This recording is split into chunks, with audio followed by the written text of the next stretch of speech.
বন্ধুরা সবাই কেমন আছো? আশা করি ভালো আছো। আমিও খুব ভালো আছি।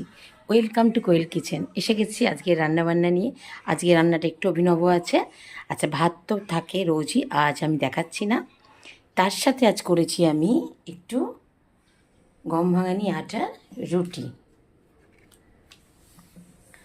তারপরে আছে একটু স্যালাড, যেটা আমার রোজের থাকে।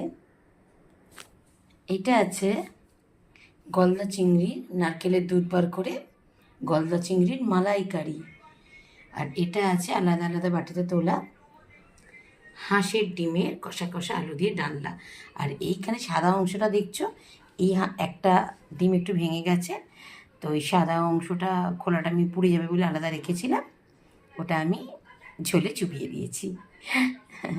কালকের মাছা একটু ফুলকপির তরকারি, আর আছে আমের খোসা সমেত মিষ্টি মিষ্টি চাটনি।